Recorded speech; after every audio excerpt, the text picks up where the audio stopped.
I think that with an agency business, there is a ceiling. Like if you are not running ads and you've not mastered deal flow, it's going to be impossible for you to reach certain revenue numbers. That should be a video.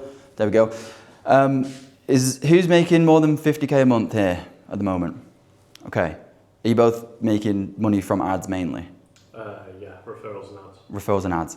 Okay, I don't believe really, there are anomalies, but I don't think you can make more than 50K a month without ads being the main revenue driver, unless you've got a massive personal brand, but that's obviously a lot harder to crack than paid ads. So, without deal flow, you will max out your business. So what business do you want to build? Going back to your point, we've got the build your business on the beach, lifestyle CEO on his phone, and then we've got the other guy that is obviously making a lot of money. Both are good for different reasons, but I think if you want to make a good amount of money, you need to be in control of how you sign clients. Otherwise, you'll set a goal, and I used to do it, I think that's the next slide. Well, this is most people's goal when they first start, which is, how do I make $1 million a year? It's 83.333 reoccurring. We all know that. But until you master deal flow, you're in this kind of situation that I was in last year, where I'd make a bit of money, like just over 10K, then I'd go up to 25, then I'd drop back down, I'd go up to like 35K, which is what, like 40, 45K US, and I'm just up and down, I'm up and down. And I'd get to this point, or this point, and I'd be like, right, okay, we're growing, I wanna make 100K a month, and I'd set the goal, and I'd say to the team, right, we're gonna be at 100K a month, 3 months, and then we just drop back down, because I'm not in control of how to sign clients. So how am I gonna reach that? So this means I was unable to set meaningful goals. I was anxious to make hires. So I was explaining this to Vince before, but like when you are not in control of how you make revenue and how much you make, it becomes you become very nervous about hiring full-time employees. What you do instead is you hire freelancers, which work, and we were just talking about, you know, they can perform a task and they're a good starting point, but they don't build the business with you. They don't innovate. I've just come back from Greece, and I came back, and then one of my full-time employees came back and she was like, I've redone the entire creator pipeline. Like the dashboard's completely different. Here's a Loom video on why it's different. We've already been using it for a week. Everybody loves it. If you don't like it, we'll switch it back. Never would happen with a freelancer. But until you master deal flow, you don't want to invest in full-time hires. So important. Taking on the wrong clients, we've all done it. I still do it sometimes, admittedly, even now I've mastered deal flow. But you feel like that even more, and you don't want to be in that situation.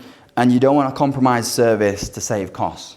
So you get great people in the Philippines, you get great people in South America, but are you hiring them because they're great, or are you hiring them because they're more cost effective? And is that damaging your service and where your business is going to be long term? All of this is resolved with good deal flow. Until you master deal flow, my opinion, nothing else matters. Genuinely, I think there is so many examples of, like you guys were saying, somebody will build a business and they spend all that time focusing on the logo or on the website. I think the advanced equivalent is you build an agency business, you get to 10K a month, you get referrals, but then you've not mastered deal flow and now you're trying to create like a dashboard, you're trying to automate your SOPs. It's not that important at that level of scale. I think really focus on mastering deal flow, then do the SOPs. Then revamp the website, productize your service, add new service offerings. That's what we did. So don't do that before. That's what we did. So I'm not saying you should have a calendar that looks like that. And you said, I could show you my calendar and you show me the bottleneck. Every one of these orange things is a sales call. So this clearly is how I get my time back, right? So when I'm off sales, great. I've basically taken myself out of the business.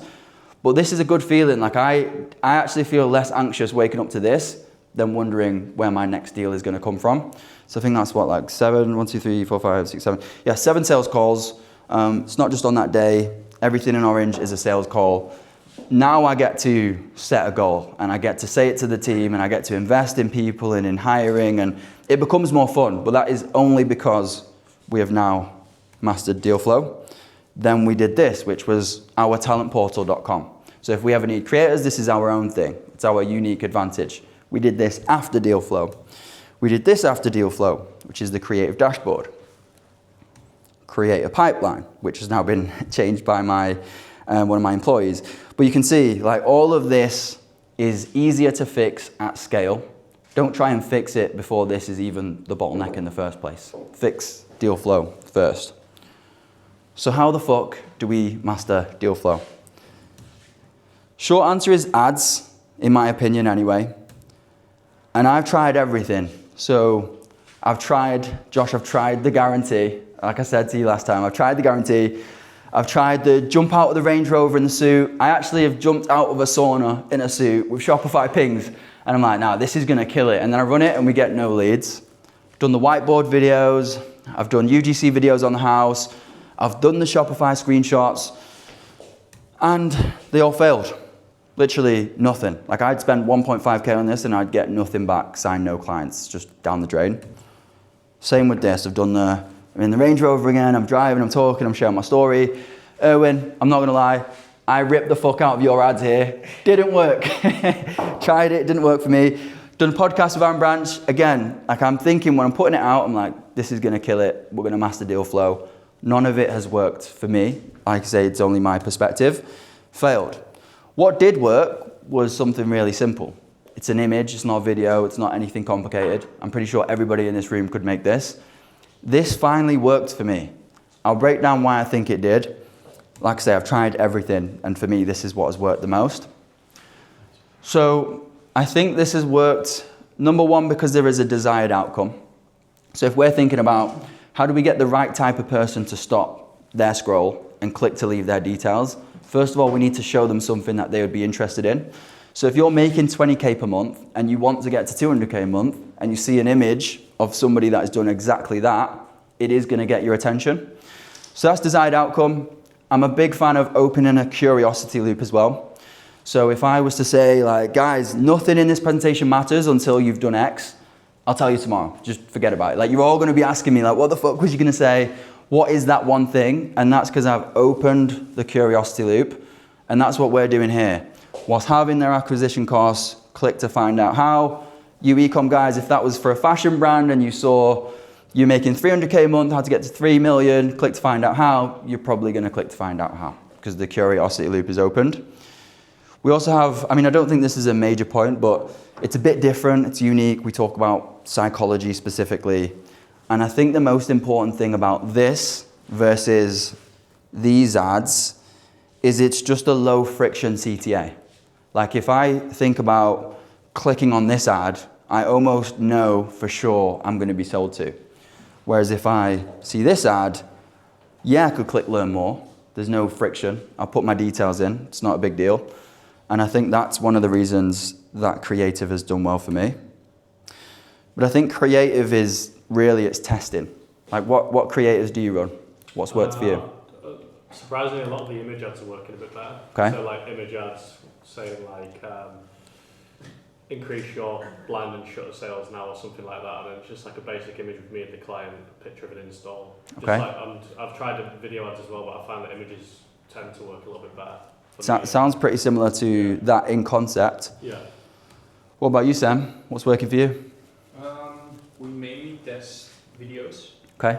I also had a question, like, did you test if this format what you just showed us into like a video concept or only into like a static concept? Videos, everything. Videos, carousels, everything. The only thing that worked was the static ad? Yeah, I did this as a wild card. I was like, that's not going to work. It's too simple. Mm-hmm. Then I tried all of these. I've invested so much into content as well. Like yeah, we do as well. Like podcast. Yeah, I've done all of this, and for it to not work is so like. That's a lot what you did there. Yeah, yeah. Kind of scripts and concepts and all that kind of stuff. Honestly, like you would tell me in this event, like if I hadn't mastered deal flow, you'd say this worked for you, like I did with Erwin.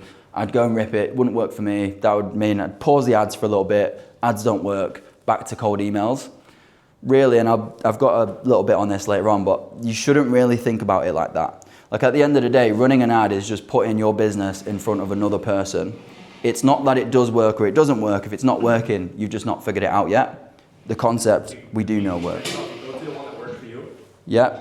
If you look back on the process, obviously, you're like in wellness, food, etc. You got agendas to say these type of ads is what kill it for your clients as well, right? Yep. Yeah. That's why it works for you. Yep. If you go to the ad that works for me, if I would run this to a fashion store, Yep. it will be the opposite. Yeah. Because a fashion person, they don't see these ads on a daily basis. Yeah. So when you make your own ads, don't think what works for me, think what does my end customer see on a daily basis, and that's what you put in front of them. Because you're going to see that's what they're always going to respond to. Yeah, good point. So Yeah. you say you want to put the same as what they see on a Yeah, daily so basis, or different? Exactly, because like The for, same. I recognize the creative concept. Like for me, of course, like I only do fashion. So when I speak to people, you know, of course, to see what Paul, what works for him as well. If you look at his niche, these type of ads is what is crushing it right now. Yeah. Basically, like these type of static elements. So I'm then not surprised to see that that also works for you to get those clients in. Whereas of course with fashion it's the same thing. What do those fashion owners see on a daily basis? It is the fashion creatives. It's like what we just looked at with Money and Art. So if you shoot a video yourself showing those elements, always going to have like a pattern that they see and they recognize. So they're always going to stop. Whereas if you take, you know, the opposite, they're not going to respond to it because they don't know. Like for you guys, for example, it could be the back end of Stripe, or it could be something that us as agency owners, we recognize. I did try that, like I tried that with the Shopify. It didn't work, but I just think that was quite a saturated type of ad. But you're right, like you want to think about who you're selling to, and then once you know them and their psychology, it becomes easier to sell to that person. Would it make sense? I'm actually quite curious because obviously everyone's an agency owner. Yeah. What would make you stop, like, and click and find out? Yeah. Or is it going to be more like the I mean, right? let's take those two guys. Let's say I was selling a Google dropshipping course now. Yeah. I would run an ad, and the first image I put on my ad is a banned GMC. You guys can stop, bro. You're gonna stop and watch the video because they're gonna recognize the pattern. See, Yeah. that's how you got through the bullshit. It has to be accurate. I always say, like, I'd rather have an ad that is accurate than an ad that looks good and is aesthetic. And I think people go down the wrong route of like, does that look good? Is the color right? I'm going to use orange because that's more of a scroll stopper. When you say But I- accurate, what do you mean? Accurate in line with what the person needs to see from you in order to become interested. So for example, in your case, we were all listening very hard when you talked about how we could remove ourselves, or how somebody was able to sell, or how somebody was able to do this and do that. Right. Like you could do a survey in this room and ask us what our end goal is, which you've already done. And if you made an ad that addressed that in the first 3 seconds, I can't carry on with my day after I've seen a hook from you that talks about my exact problem in a way that is better than even me articulating it myself. Like if it's that accurate, that I feel like you're listening to every message that I send, that's going to resonate. Right. Makes sense. Makes sense. Cheers, man. Cool. Any questions on creative, guys? Just one thing that's working as well, I'm just looking at my own apps library. Yeah. I've got like customer testimonial videos, just like talking about like service delivery and stuff like that. Yeah. Just like, and mainly in my industry, they want leads. That's their obsession with leads. I've got Okay. like leads bold at the top of their like Yeah. find and shutter leads, and it's super relevant. But I've used some like customer case studies where we're talking about basically me and them on a Zoom, and then showing like the shoot that we did for them and that Yeah. kind of stuff as well. So That's good. That's good. That's sort of like social proof side is working well on remarketing. Yeah, we do that a lot for retargeting, is like the video testimonials. Yeah. That's a good point. Like I've got a few friends that have lead gen agencies, and if they're going to work with building companies, in the video they're wearing the high vis and they've got the helmet on. It's very different to if I'm in an office and I'm just talking about it. Like it's something that they're going to resonate with straight away. Yeah. Cool. I'm not the best at creative, by the way, but like I say, it is just testing. I genuinely believe I could tell you to run an ad, it's not going to work. Somebody tells me to do it, it's not going to work. An ad account has its own personality, as we all know. Just test the fuck out of it. Cool, so this is what works for me as a funnel. And like I say, I've tried a lot, so I can only go through my experiences. But starting with a case study where we open a curiosity loop. We then have a native lead form. We then have a killer SDR, sales development rep, email flow and automations, which I'll talk more about in a moment as well. And then we have the sales call. So that's the first bit done. Now we've got the right person to click. What do we do next?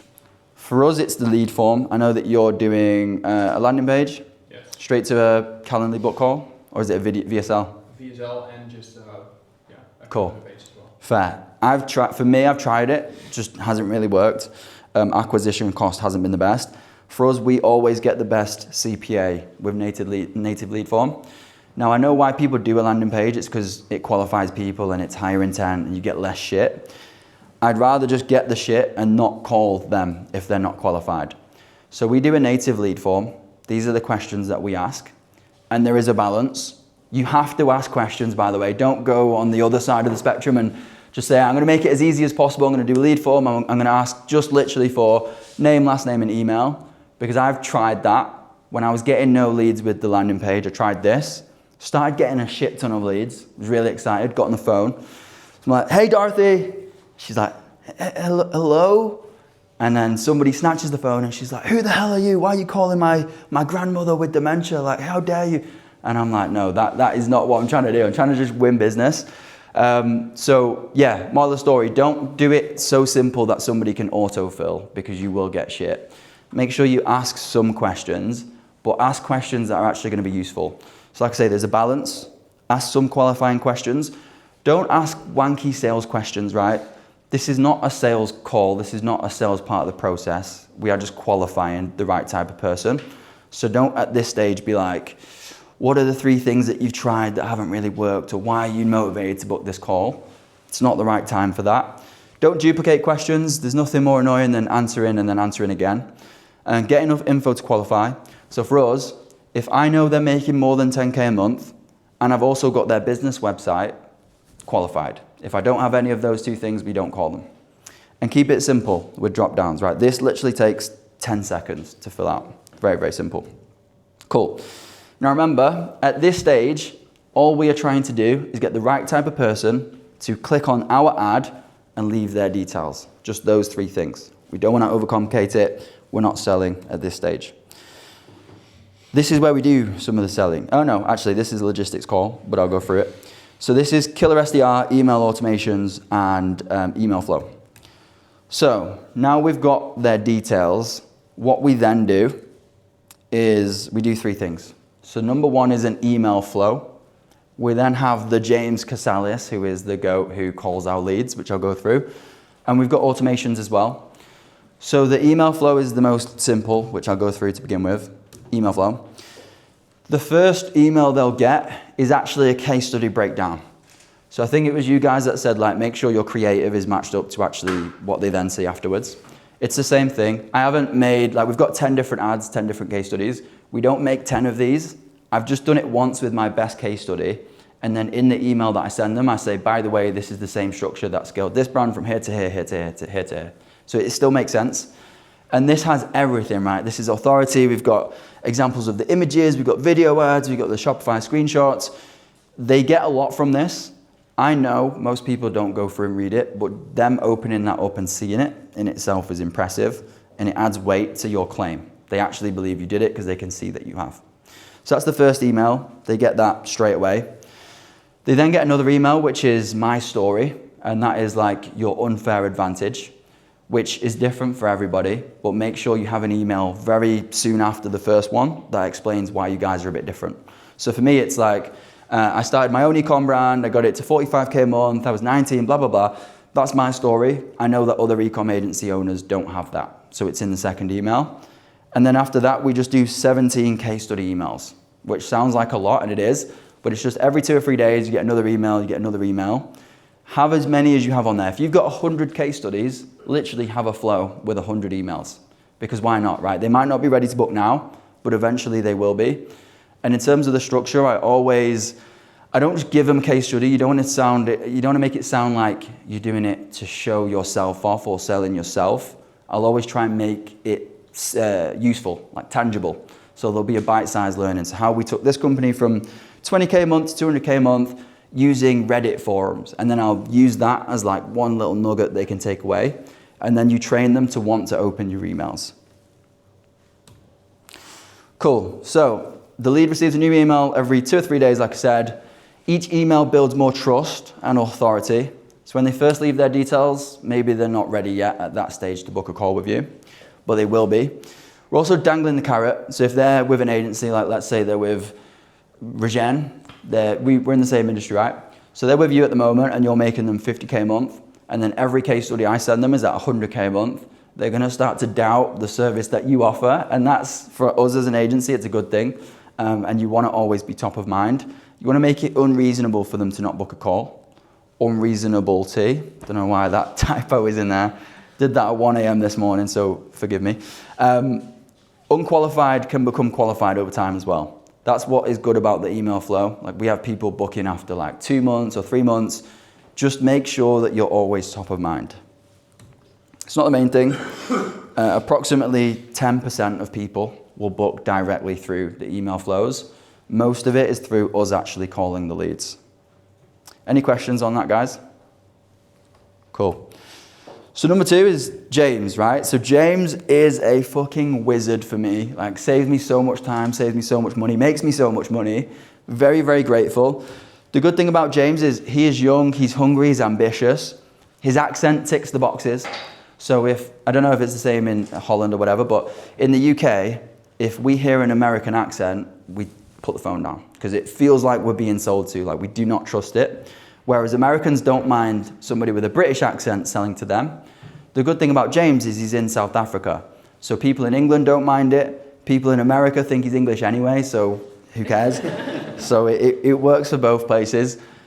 It also has a favorable exchange rate because you could argue, why not just hire somebody in the UK? It's 5-10 times more expensive. Like James is hungrier for it. He has less opportunity, so he's more grateful for this, and he's bought into actually making it work, and he has aligned incentives. I think this, for any sales type of role, obviously this is business development, but that is so important because if it was just he gets paid to call 200 leads a day, he doesn't care what happens. But as soon as the leads aren't good, he calls me and he's like, the leads this week are bad, like what are you doing on the ads? And that's good feedback because then I can make changes. So what does James do? He calls every lead within the first 5 minutes where possible. That is the most important factor when it comes to booking somebody in on a sales call. Call as soon as you can, strike while the iron's hot, make sure whilst they have the problem, they know who you are, they recognize the name, you call them straight away, and it's impressive, it's thorough. Double dial as well. So if somebody doesn't answer the phone the first time, call them again straight away. It's a bit awkward, it feels a bit awkward, but we get people, they'll be in a doctor's appointment, and because we've called them twice, they think it's an emergency and then they pick up. So make sure you do that. If you do that more consistently, you will get more pickups. We also call the lead every single day for 7 days in a row if they've not booked a call. Again, sounds like overkill, but you want to be thorough and you want to strike whilst they already know who you are, whilst you have a chance of booking the call. James, in a nutshell, fills my calendar with sales calls. But this is not a sales call. So this is the script, right? So when James is on the phone to one of our prospects, he is told not to sell us as a business at all. He is selling the call. It is literally just a logistics call. So he'll be like, hey Josh, it's Paul. And you go, Paul? Yeah, just saw you left your details on social media saying that you're currently making 10K a month. You want to get to 50K per month. Will you be free tomorrow at 3 p.m. your time to run through scaling strategies? It's a yes or no question. If it's yes, we book the call. If it's a no, okay, what about 4 p.m.? Okay, what about 5 p.m.? It's just a logistics call. We're not at this point saying, okay, so tell me what have you tried? No, we're not trying to make it a sales call. It's just a logistics call. The reason this works is because there is certainty. So if I just go back to the script, I'm not saying, when will you be free? I'm not saying, did you leave your details, or just checking if you're still interested. This leaves room for them to disagree or to opt out. We're being certain with the language that we're using. Just saw that you left your details on our social media. It says here you're making this and you want to make that. Are you free tomorrow at this time? Certain. Also, we ask closed questions, and we always book for the earliest possible slot, which is also important. If I book a call for in a week, I get on the call and the guy's like, yeah, just remind me, what do you guys do again? It's so hard to sell when you first of all have to explain what you're on the call for. If you book it the next day, they open it up and they're like, yeah, I saw your ad, you guys look really good, I looked at your website, this is the problem, and they're engaged, but it's not a cold sale, it's like a warm sale. Very important. So strike while the iron's hot, while you have authority. And I also teach James to be obnoxiously confident. Did I tell you this, Josh, with Mika, to be like that? So just be obnoxiously confident. Like, remember, they are booking a call with you, or they've left their details with you because they have a problem. So as soon as James is on the phone and somebody's like, yeah, before I spend my time on a call with you guys, like, just tell me, what are the 3 things that make you guys different? We shut that down straight away and we're like, okay, just a second, Josh, like, I just want to make sure I understand. You left your details on our social media saying you want to get from here to here. Are you free tomorrow at 3 p.m.? We almost ignore that whole thing, and it's straight back to the are you free at this time? And it puts them in a bit of a corner because you're not trying to sell there on the spot. You'll mess it up if you do. You need to be prepared, you need to do the research, be obnoxiously confident. If they absolutely are saying, well, I'm not going to get on this call until I know more about it, you just sell the call and you just say, look, I teach him to be quite like on purpose naive and just say, look, I am not the expert. Paul has all of this experience. He will go through your entire business on the call. Are you free tomorrow at 3 p.m.? And it's always, are you free tomorrow at 3 p.m.? Cool. And that will book approximately 65% of the calls that we have. Any questions on any of that stuff? What's the incentive structure with James? Is it James? Mm-hmm. Yeah. So he gets paid.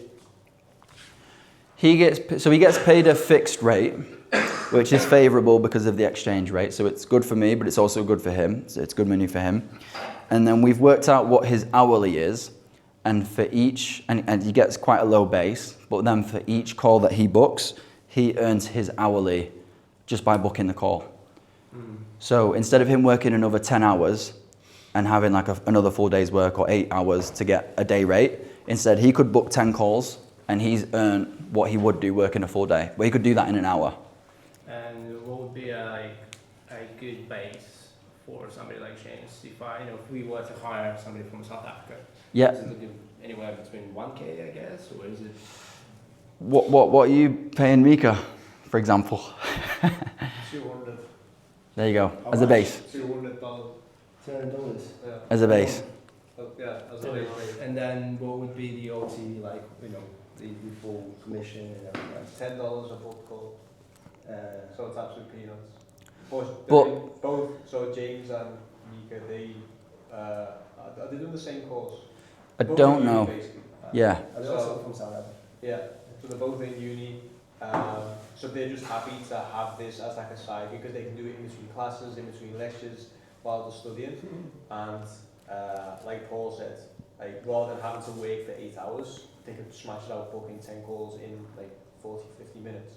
And then they've just got their whole day's salary sort of in that hour. But is it possible for them to book or to call the lead straight away? Because, like you said, they're in uni. So Yes, they will with the literally aligned. leave the lecture to book in the call. He'll go to the toilet, he'll get his phone out, and he'll book the call because him doing that makes him $10. $10 for us is not going to change our life, but like if he books 7 calls like he did on the calendar there, that's $70. To earn $70 whilst in a lecture is unheard of for somebody in South Africa at that age. He can buy a lot with that. So the aligned incentive is important, and it does actually mean they can book. As long as they're awake, he will book. Yeah. So you just get a notification and then Literally, he's got notification. If it's automatic, drops everything and then just goes away. if the business is making more than 10k a month, he will call the lead within 5 minutes as long as he's awake. He's been on like holidays and he's like, don't worry, boss, I've got like an eSIM. I'm gonna call these leads. Like I'm hungry for it, and he wants more. So he's pushing me to spend more on ads. Like he'd love to work for you where you're spending, 30k a month on ads. He'd love that shit because that means he's getting the chance to make like thousands a month, right? So we're in the same boat. Like he wants to spend more on ads. I want to spend more on ads. He wants to call the leads within 5 minutes. I want him to because it increases his chance of increasing his pay because the base is small, but he can make a good amount of money. Where do you go to find them? Is that Facebook groups or something like that? Indeed. Drop me a message. They do like a talent pool. It's my friend's cousin, Yeah. and he is always telling me like, all of my friends are so jealous of this job. If you have any other friends that want anything, just let me know. And that's how I got you, Mika, as well. We Drop a are your message to Paul. we are your friends. Yeah. Let's go. Let's do it. Let's make some money. I'll add to that as well. I've made a small adaptation to it. I've got justcall.io, and you're able to buy numbers through justcall.io, and then she can use. Because one hesitation I had was if someone sees a South African number, will they answer yes or no? I don't think it actually ends up being a problem for you, right? The South African number. I have. So if I just quickly show you. use I use Go High Level, yeah. So they either get an American number or an English number Yeah, so anyway. I've kind of got the same as justcall.io. I've just bought a UK number, a US number. And then there's also a US,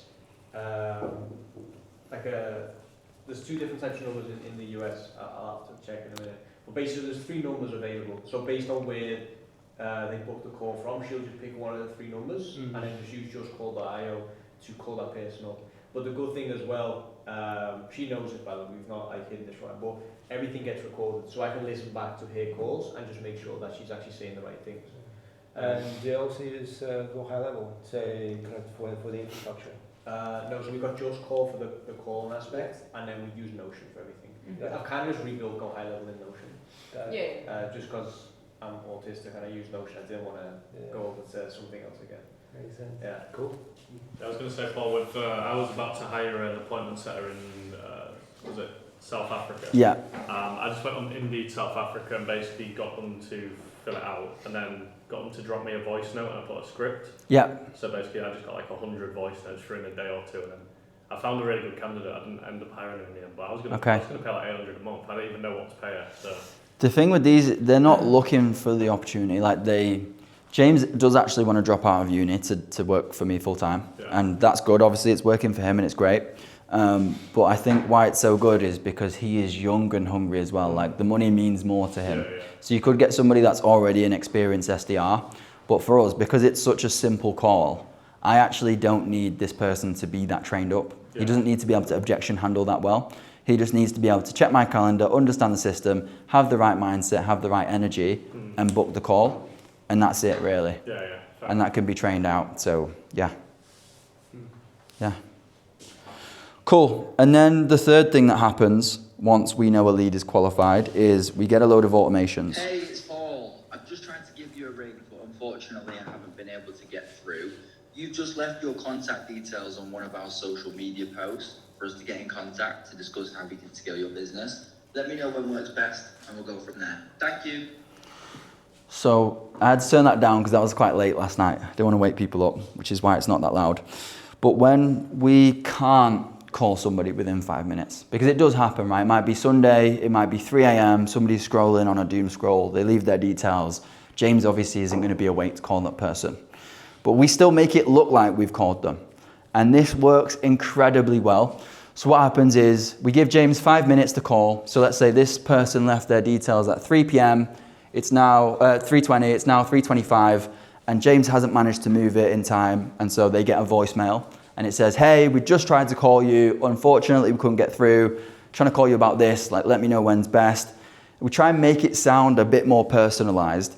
And we also then, not at the exact same time, because then it looks automated. So we wait a minute after the voicemail, then we do an email. Then we wait a minute after the email, then we do a text message. We're very, very thorough. And we're not trying to sell anything here. It's just, hey AJ, it's Paul from Aribi Marketing. You've left your contact details on our social media for us to get in contact and discuss scaling strategies for Ape London. When's best to chat in the next few days? It's just so simple. And you can see this has worked. In fact, does it say the date?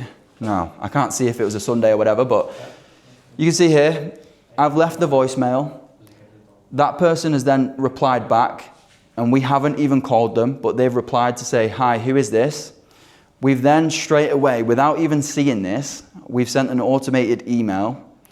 We then a minute later have sent an automated SMS, as if we have read that almost. It's like answering that question.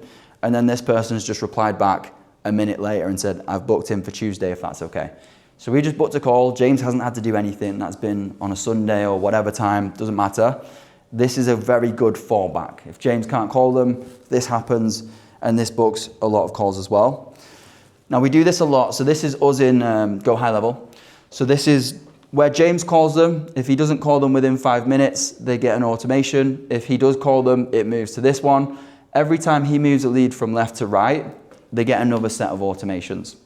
It's very thorough. We're always consistent with the language that we use, and we try and make it conversational. And we do this every day for 7 days. So if James calls Felicia and she doesn't answer and he double dials, he then moves her to there, tries again the next day, doesn't answer, moves to this place, and they're just constantly getting contacted from our team. And we keep it conversational, like I said. You want it to sound personalized. Like you don't want it to say something like, hey, like we can see you've left your detail, and making it sound very mass produced. You still want to use the name, the business name, whatever bit of personalization you can without it looking, stupid with mistakes and stuff. You also don't want to overcomplicate it. I've seen people try and get too clever with like the follow-ups, and it just looks like you're trying too hard. Really, all we want to do is book the call. We're not trying to sell at all. So these are some examples. It's not everything that we do. And we don't always do a voicemail. We do a text message, an email for every column. And then the voicemail happens every 2 or 3 times. So it's not constant. We don't want them to start noticing it's an automation. Otherwise, they're not going to feel inclined to reply. But you can see that one's simple. You've seen that one already. I've just tried calling you again. Unfortunately, I'm still unable to get through. When's best for you in the next couple of days, Damon? Again, simple. Similar. Emojis, making it sound very conversational. If anybody has texted me, you know I use that emoji like literally every single day. So it is realistic. I like this one quite a lot because we've actually copied in their mobile number, and that's a very simple automation. And that's just, hey Damon, I've just tried ringing the mobile number you've left on our socials. This number, a good few times now, but haven't been able to get hold of you. Is this something you're still interested in? These are messages that make somebody want to reply. It sounds personalized. And these are responses, so you can see it works. So here, somebody's replied, like again, this is through the automation. 9:30 works well. Any chance you can send a calendar invite? Great, very simple, automated. This person, give me a day or so I can set my schedule and then we'll meet. Great, very easy. You see here as well, this person, this is one of the final like breakup messages that we send. So that one's just, hi Damon, I'm gonna take the hint and cross you off our system. If you ever need a hand or second opinion on anything marketing related, just let me know. This person then comes back and says, hey Paul, traveling this week, I do have an interest, but I'm relatively unplugged for the next few days. Now we know to carry on following up. But if we just called them a few times and then said they're not interested, we would never have this person in the pipeline. This one, again, very simple. We tried to call them twice, nothing happened. They got an email, they got an SMS. I'll be off tomorrow, so this time tomorrow is good. It's just very, very, very simple, but it works. Approximately 25%, I'd say, booked directly through the automations. And after 7 days, they then enter a general newsletter, which means just because they're not interested and we've contacted them 7 times, they then go into a general email list, and then I'll just send an email once a week of just something I've learned, or this is what people are struggling with, or here's what's working. It's just very light touch, but it means even if they're in the pipeline for like 6 months, we're still top of mind. So if they're working with Regen and your 3-month contract is up and they're looking for somebody else, they don't have to go and do the research. Like, we've been sending them emails every single week for the last 6 months. We're top of mind. Cool. Okay, so that's the 3 main parts. I'm not going to go through the sales call just because it's not really relevant for this topic, but I'm doing a lot of sales calls at the moment. So if anybody wants help, just let me know. And some final thoughts, because I have tried running ads so many times. I have burnt so much money on ads. I cannot count the amount of times where I'd spend 1.5K, I'd get no clients signed, and I'd be like, right, this isn't working. Back to cold email, let me try LinkedIn, let me try YouTube ads, let me try absolutely anything else, and then I'd go and waste money on the next thing. It does take time and it does take money, but I think if you flip your mindset and you think about you're investing in building a system that's going to help you build the business that you actually went into business for, you start to think about it a little bit differently. And the other thing as well is delayed gratification. So like I'm reinvesting quite a lot every single month. So every month is a record-breaking month for me. Hitting new revenue goals every single month. I'm not making that much profit anymore. Like, I'm reinvesting into the business. It's growing, it's growing, it's growing, it's growing. I'm okay with that. Like, I don't mind somebody else taking home more money over the last 3 months, because my mindset is now, in a year from now, I'm going to be making more in 1 month than you make in 6 months or in 3 months, because I'm building that machine that can sign more clients. Last month, we signed 9 clients. In 6 months from now, we want to be able to sign 20 clients in a month, and that be our new normal, and then we can start to focus on profitability. But if you try and hoard the pennies that you have and you're like, no, the ROAS isn't exactly like a 5 or a 6x, you're going to stop yourself from spending more. Your business is going to be profitable, but it's still going to be a 20, 30, 40K a month business.